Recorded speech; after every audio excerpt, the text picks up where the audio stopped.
Look, there are a bunch of countrymen and it looks like they're going on a pilgrimage. Why did they not stay so we could have good company? I hope we are in good company. Of those men's notions and lightly esteem the options of others, but they are so stubborn and rigid. That is bad, but some are righteous. I do not understand why, in their headstrong nature, that they must rush into this journey, therefore hazarding all of God for a clap. God sends sometimes rain and sometimes sunshine. If they be such fools to go through the first, let us be content to take fair weather with us. And for my part, I like that religion best. I think we have settled this matter and there should be no more words about it. I have several questions that I need to ask you on the journey. Come now, let's talk.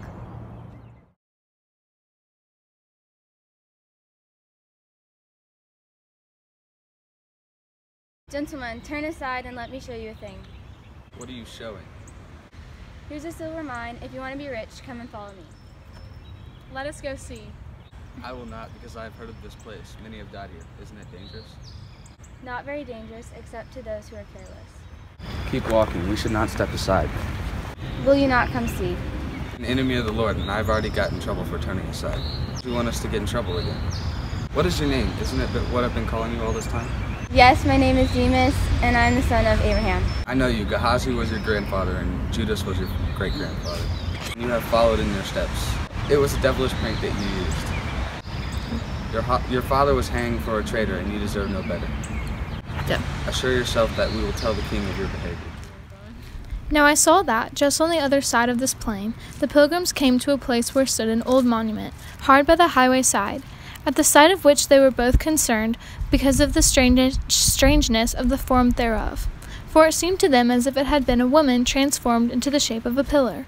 Here therefore they stood looking, and looking upon it, but could not for a time tell what they could make of it. At last hopeful espied written above the head thereof, a writing in an unusual hand. But he, being no scholar, called to Christian, for he was learned, to see if he could pick out the meaning. So he came, and after a little laying of letters together, he found the same to be this: Remember Lot's wife. So he read it to his fellow, after which they both concluded that that was the pillar of salt into which Lot's wife was turned, for her looking back with a covetous heart when she was going from Sodom for safety. This is a seasonable sight. This came right after Demas gave us that horrible invitation. I'm sorry that I was foolish like Lot's wife for turning aside. I wonder what my punishment would be if I did the same sin as her. I think we should focus on what's happening now. This woman escaped one judgment only to fall in the next. Okay.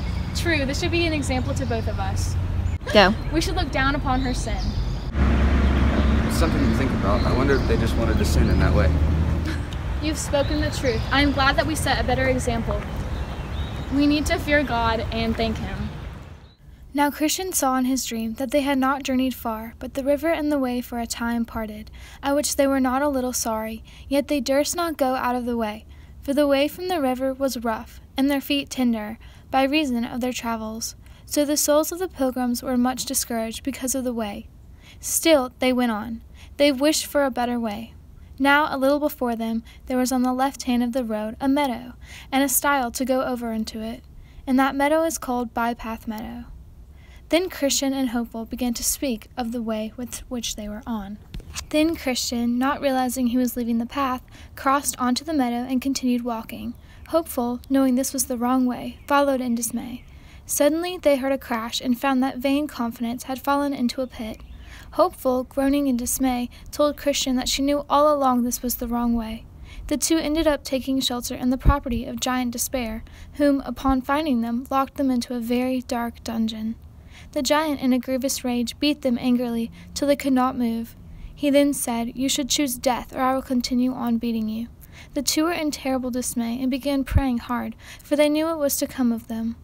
They, standing straight and tall, Christian, in all of his courage, remembered the promise key which was held within his bosom. He found it, and the both of them escaped, free at last.